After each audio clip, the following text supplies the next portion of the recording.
Hello friends, എല്ലാവർക്കും പുതിയൊരു വീഡിയോയിലേക്ക് സ്വാഗതം. ഇന്നത്തെ കഥയിൽ മഹിയും ഗംഗയും മാളും കാറിൽ പോയിക്കൊണ്ടിരിക്കുകയാണ്. ആ സമയത്ത് ഗൗരി പറയുന്നുണ്ട്, നിങ്ങളെ ഉപദ്രവിച്ചതിന്റെ പിന്നിൽ ആരാണെന്ന് ഞാൻ ഉറപ്പായിട്ടും കണ്ടുപിടിച്ചിരിക്കുമെന്നൊക്കെ. ശേഷം ഗൗരി സംഭവം നടന്ന സ്ഥലത്തേക്ക് വരികയാണ്. അവിടെ ചെല്ലുമ്പോൾ ശ്രേയയെ കാണുന്നുണ്ട്. ശ്രേയ ഗുണ്ടകളുടെ അടുത്തേക്ക് ചെല്ലുകയാണ്. ഗുണ്ടകളുടെ അടുത്ത് ചെന്നിട്ട് വിചാരിക്കുകയാണ്, ഇവർക്ക് ശരിക്കും എന്താണ് സംഭവിച്ചത്? ഞാൻ ഇവിടെ നിന്ന് മറിഞ്ഞു നിന്നത് കൊണ്ട് ഒന്നും മനസ്സിലാക്കാൻ പറ്റിയില്ലല്ലോ എന്നൊക്കെ ഓർക്കുന്നു.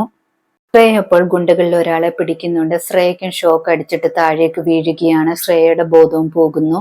ഗൗരിക്ക് അത് കാണുമ്പോൾ ഒരുപാട് സന്തോഷമാകുന്നുണ്ട്.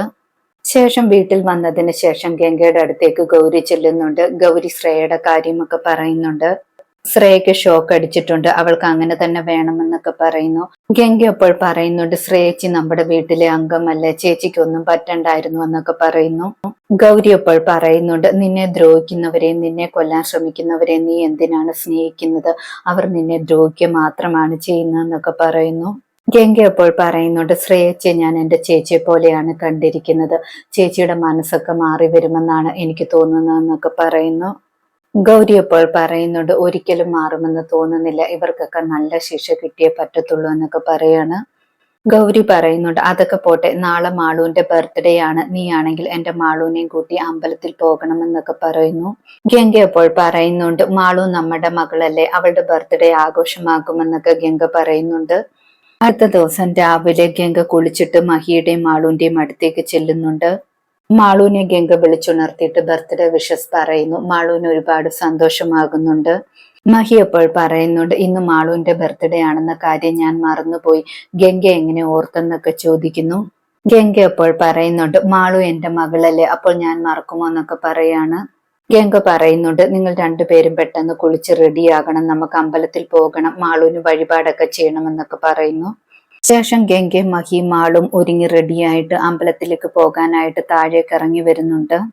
മഹി ദേവയാനിയമ്മയോട് പറയുന്നുണ്ട്, മാളുവിന്റെ ബർത്ത്ഡേ ആണ്, എനിക്ക് പോലും ഓർമ്മയില്ലായിരുന്നു, ഗംഗ പറഞ്ഞപ്പോഴാണ് ഓർമ്മ വന്നതെന്നൊക്കെ പറയുന്നു. ഹൈമാവതി അപ്പോൾ ഗംഗയോട് ചോദിക്കുന്നുണ്ട്, നിനക്ക് എങ്ങനെ മാളുവിന്റെ ബർത്ത്ഡേ അറിയാമായിരുന്നുവെന്ന്. ഗംഗ അപ്പോൾ പറയുന്നുണ്ട്, മാളു എന്റെ മകളല്ലേ, അപ്പോൾ എനിക്കറിയാമെന്നൊക്കെ പറയുന്നു. മാളുവിനെ എല്ലാവരും വിഷ് ചെയ്യുന്നുണ്ട്. മാളു പറയുന്നുണ്ട്, ഞാൻ നിങ്ങൾക്ക് വേണ്ടിയും പ്രാർത്ഥിക്കാം, നിങ്ങളുടെയൊക്കെ ഭ്രാന്ത് മാറാൻ വേണ്ടി പ്രാർത്ഥിക്കാമെന്ന് പറഞ്ഞിട്ട് മാളു ചിരിക്കുകയാണ്. ഗംഗ അപ്പോൾ പറയുന്നുണ്ട്, മുതിർന്നവരെ കളിയാക്കരുതെന്നൊക്കെ. മഹിയും ഗംഗയും മാളും അമ്പലത്തിലേക്ക് പോകുന്നു. അതിനുശേഷം ഹൈമാവതിയും ശ്രേയയും ദേവയാനിയമ്മയും വീണ്ടും ഗംഗയ്ക്കും മാളുവിനും എതിരെ സംസാരിച്ചുകൊണ്ടിരിക്കുകയാണ്. ഇവരിങ്ങനെ ഒത്തൊരുമയോട് പോകാൻ പാടില്ല, നമ്മൾ എന്തെങ്കിലും ചെയ്യണമെന്നൊക്കെ പറയുന്നു. ശ്രേയ അപ്പോൾ പറയുന്നുണ്ട്, ഞാൻ ആ മന്ത്രവാദിനി ഒന്ന് പോയി കാണാം, എന്തെങ്കിലും ഒരു വഴി മന്ത്രവാദിനി പറഞ്ഞു തരുമെന്നൊക്കെ പറയാണ്. ഗംഗയും മാളും അമ്പലത്തിലേക്ക് പോകുന്നുണ്ട്. തിരുമേനിയാണെങ്കിൽ ഗംഗയോട് പറയുന്നുണ്ട്, ഇന്ന് മാളൂട്ടിയുടെ പിറന്നാളല്ലേ, എല്ലാ വഴിപാടുകളും മാളൂട്ടിക്ക് വേണ്ടിയാണെന്ന് ചെയ്തിരിക്കുന്നതെന്നൊക്കെ പറയുന്നു. ഗംഗയും മഹിയും മാളുവും തൊഴുതിറങ്ങുന്ന സമയത്ത് മഹി ഗംഗയോട് ചോദിക്കുന്നുണ്ട്, മാളുവിന്റെ പിറന്നാളാണെന്ന കാര്യം പൂജാരിക്ക് എങ്ങനെ അറിയാമെന്നൊക്കെ ചോദിക്കുന്നു. ഗംഗ അപ്പോൾ പറയുന്നുണ്ട്, ഇന്നലെ വൈകിട്ട് ഞാൻ വിളിച്ചു പറഞ്ഞിരുന്നു എന്നൊക്കെ. മഹി അപ്പോൾ പറയുന്നുണ്ട്, ഗംഗയോട് എത്ര നന്ദി പറഞ്ഞാലും മതിയാകത്തില്ല എന്നൊക്കെ. ആ സമയത്ത് മാളു പറയുന്നുണ്ട്, ഗംഗ അല്ലേലും പൊളിയാണെന്നൊക്കെ. മാളു പറയുന്നുണ്ട്, ഞാൻ പരമശിവനോട് ഒരുപാട് പ്രാർത്ഥിച്ചതാണ് ഗംഗയെ എനിക്ക് അമ്മയായി കിട്ടണമെന്ന്, ഗംഗ എന്നെയും അച്ഛനെയും ഒരുപാട് സ്നേഹിക്കുമെന്ന് അറിയാമായിരുന്നു, ഞാൻ ആഗ്രഹിച്ചതുപോലെ ഗംഗ എനിക്ക് അമ്മയായി കിട്ടിയെന്നൊക്കെ മാളു പറയുന്നു. മാളു പറയുന്നുണ്ട്, എനിക്കൊരു ആഗ്രഹമുണ്ടെന്ന്. മഹി അപ്പോൾ പറയുന്നുണ്ട്, മാളു പറയുന്ന എന്തും ഞാൻ ഇന്ന് വാങ്ങിച്ചു തരുമെന്നൊക്കെ. മാളു അപ്പോൾ ഗംഗയുടെ ചെവിയിൽ എന്തോ പറയുന്നുണ്ട്. ഗംഗ അത് കേട്ടിട്ട് ചിരിക്കുന്നുണ്ട്. ആ സമയത്ത് മഹി ചോദിക്കുന്നുണ്ട്, മാളു എന്താണ് പറഞ്ഞത്? അത് കേട്ടിട്ട് ഗംഗയ്ക്ക് എന്തോ നാണം വരുന്നുണ്ടല്ലോ എന്നൊക്കെ പറയുന്നു.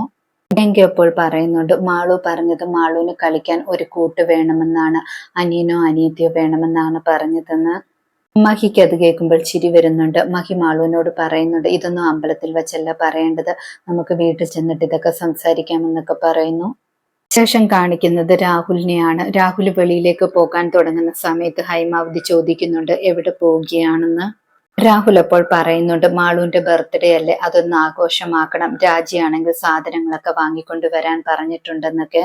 ഹൈമാവതി അപ്പോൾ പറയുന്നുണ്ട്, നിങ്ങൾ എല്ലാവരും ഒത്തുകൊണ്ടാണല്ലേ ഇങ്ങനെയൊക്കെ ചെയ്യുന്നത്, നിനക്ക് എങ്ങനെ ഇങ്ങനെയൊക്കെ മാറാൻ പറ്റുന്നു എന്നൊക്കെ ചോദിക്കുകയാണ്. ഹൈമാവതി പറയുന്നുണ്ട് നീ പെൺകൊന്തനായി പോയെന്നൊക്കെ. ആ സമയത്ത് രാഹുൽ പറയുന്നുണ്ട് ഭാര്യയെ സ്നേഹിക്കുന്നതിന്റെ പേരിൽ പെൺകൊന്തനായെങ്കിൽ അത് ഞാൻ സഹിച്ചെന്നൊക്കെ പറയുന്നു. കോടികളൊന്നും ഉണ്ടാക്കിയിട്ട് കാര്യമില്ല. മനുഷ്യന് സമാധാനമാണ് വേണ്ടത്. സ്വന്തമായിട്ടുണ്ടാക്കുന്നത് മാത്രമേ നമുക്കുണ്ടാകത്തുള്ളൂ. അല്ലാതെ ഉള്ളതൊന്നും നമുക്കുണ്ടാകത്തില്ല. ഇപ്പൊ തന്നെ ഞാൻ മഹിയേട്ടന്റെ മോഷ്ടിക്കാൻ ശ്രമിച്ചു. പക്ഷെ എന്താണ് ഉണ്ടായതെന്നൊക്കെ പറയാണ്. രാഹുൽ അങ്ങനെയൊക്കെ സംസാരിച്ചിട്ട് അവിടെ നിന്നും പോകുന്നുണ്ട്. ഹൈമാവതി എപ്പോൾ വിചാരിക്കുന്നുണ്ട് എനിക്ക് എന്തിന്റെ കേടായിരുന്നു, ഇവനെ ഉപദേശിക്കാനൊന്നും പോകണ്ടായിരുന്നു എന്നൊക്കെ വിചാരിക്കുന്നു. ശേഷം കാണിക്കുന്നത് ശ്രേയയും മന്ത്രവാദിനിയുമാണ്. മന്ത്രവാദിനി ശ്രേയയ്ക്ക് പൂജിച്ച ഒരു പാവക്കുട്ടിയെ കൊടുക്കുന്നുണ്ട്. അതിനുശേഷം പറയുന്നുണ്ട് ഈ പാവക്കുട്ടി മാളുവിന് ഗിഫ്റ്റ് ആയിട്ട് കൊടുക്കണമെന്ന്. ഈ പാവക്കുട്ടിയിൽ ഒരു മൂർത്തിയെ ആവാഹിച്ചു വെച്ചിട്ടുണ്ട്. ഇത് മാളുവിന്റെ ശരീരത്തിൽ കയറിയാൽ പിന്നെ മാളു നിയന്ത്രിക്കുന്നത് പോലെയായിരിക്കും കൈലാസത്തിലെ കാര്യങ്ങളൊക്കെ നടക്കാൻ പോകുന്നത്. കൈലാസം തന്നെ മാറ്റിമറിക്കും. എന്തായാലും സൂക്ഷിച്ചോണമെന്നൊക്കെ പറയുന്നു. ശ്രേയ ഞാൻ സൂക്ഷിച്ചോളാം എന്നൊക്കെ പറയുന്നുണ്ട്. ഇന്നത്തെ കഥ ഇതോടെ അവസാനിക്കുന്നു. പുതിയൊരു കഥയുമായി വീണ്ടും കാണാം. താങ്ക്